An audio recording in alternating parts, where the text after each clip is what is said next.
What's up, guys? My name is Turley, and in this video I'm going to be talking about the animals slash aliens slash creatures slash whatever you want to call them in No Man's Sky. So this is one of the biggest things that really intrigued me about this game, other than all of the other stuff is pretty incredible. But one thing that really makes it interesting is the fact that all of these different planets can have literally anything you can imagine as far as like a creature goes on it. So you can have anything from a tiny little lizard dragon that breathes fire to a humongous colossal creature underwater that, you know, completely swallows you. Like, you can have anything. It's just incredible. But it's just so crazy when you really start thinking about it. Like, just the things we've seen are more like what you know, like a shark and a fish and a this and a that, but there can be anything, any kind of alien.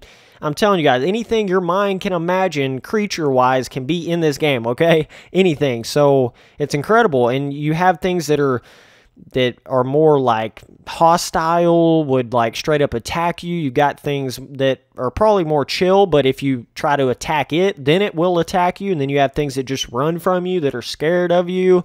You have things, like I was saying, like just a predator that straight up hunts you down and tries to kill you on a planet. But I just can't imagine all the different creatures and stuff. And it's just crazy that, I mean, you see right here these humongous snake-looking things.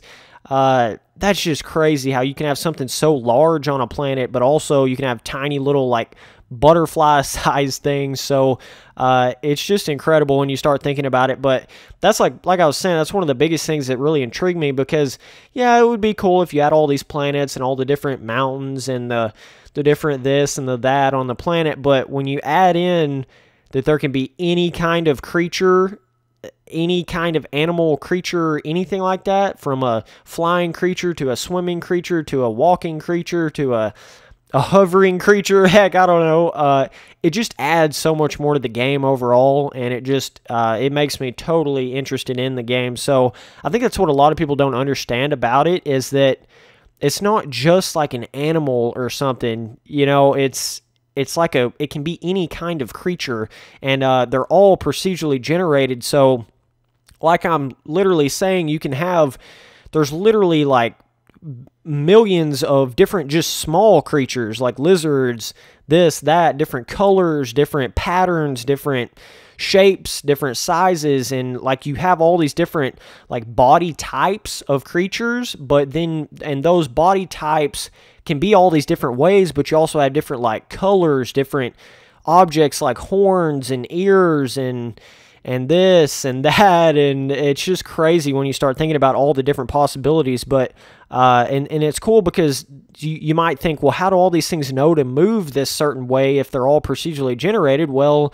you, like I'm saying, you have all these body like bone structures. So one bone structure is going to move this certain way, and then it's going to scale to whatever size it is. But for instance, like you could have a small, like a goat bone structure, like a little goat or something, and that's the same bone structure that, say, like a big giraffe type creature would have. You know what I mean? It's like the same like bone structure. And then you have like bone structures like a snake or something, which can be a snake, a lizard, this or that, a snake, you know, whatever. And then your snake can not even look like a snake, if that makes sense. It can be like a worm or something crazy like that. And you can have everything from a small one to a humongous one to one that attacks you, one that doesn't attack you. I'm going to think that's going to be so interesting when you walk up to a creature that you've never seen before, and you don't know if it's going to attack you or if it's hostile or if it's going to run from you or any of that. So it's just cool because you can do like hunting. You can go hunt all these different creatures, and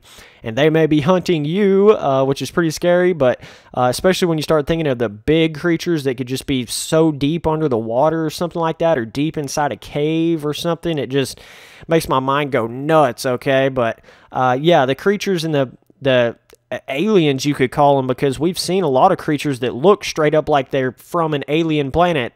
We've also seen creatures that look like a shark, a snake, a this, or that, and that's cool that you have that humongous variety, that range of different types of creatures. So, and what you're going to be able to do is discover these creatures, and if you get back to the beacon on the planet and you upload that discovery, then you have all these creatures inside of like an encyclopedia pretty much. So you can go back and look at all these creatures like full 3D. You can look at all the creatures you've discovered. So you can like go back and just look at all your different discoveries. So it's kind of cool. You're almost like a bird watcher, but it's like for everything, like creatures and everything. So you can go back and look at them full 3D and be like, oh, check this out. I found this crazy cool creature under the water, and you'll try to explain how big it was or how crazy it was to somebody, and they won't believe you, and then you can go back and show them if you made it back to the beacon without dying. See, there's that whole dynamic element to it where even if you discover something really cool, but it kills you before you can get back to a beacon, then you didn't upload that discovery, so it's got that cool gameplay element to it. But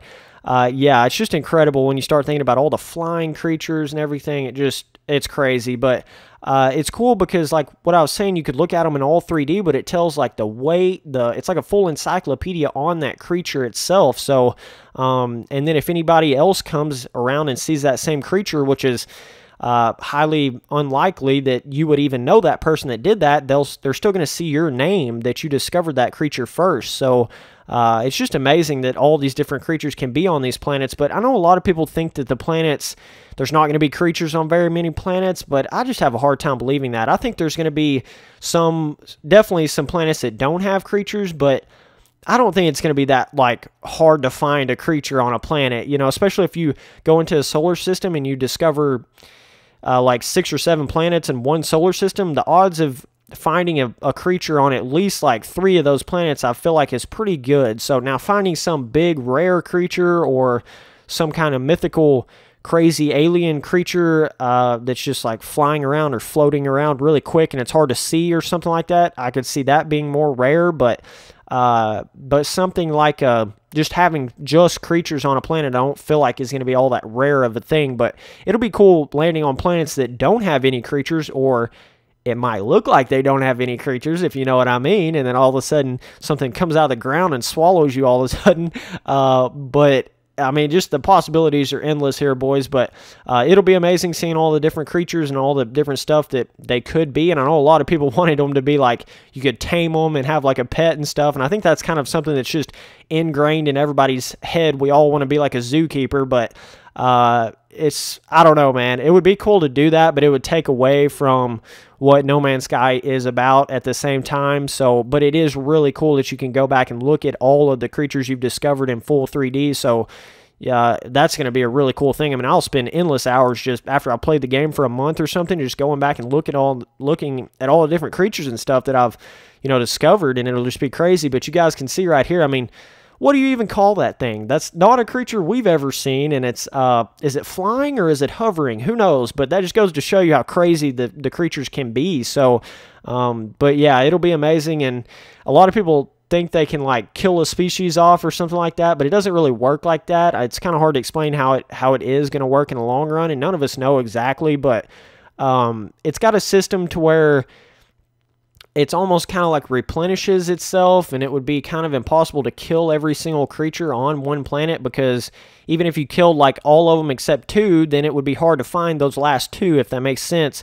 But I'm pretty sure there's some kind of like regeneration to the creatures on the planet, so it's kind of like almost like they're reproducing or something like that. I don't know if that's I don't know if you'll walk up on some creatures doing that right in front of you, but I doubt any of that's going to really be in there. But I feel like you'll just, even if you kill like 1,000,000 of one creature on one planet and then you come back to it 3 days later, I feel like it'll kind of be like replenished with that creature again. You know what I mean? So it's kind of like that. But anyways, the rare creatures may not be like that. If you kill one of those, then that's all she wrote. I don't know how that works exactly, but none of us really know how it's all going to work until we get in there and play the game. But I think the animals and the creatures are one of the most, if not the most intriguing part of this game all the way around. So every time you see a creature, most likely nobody's ever even seen that before, and a lot of times people never even thought of that before, and it can do anything. You never know what it's going to do, either attack you or run away or fly away or pick you up or swallow you or bite you or shoot something at you. I mean, there's just endless possibilities. But anyways, so that's pretty much it for this video, guys, and I appreciate all you guys watching. Thanks.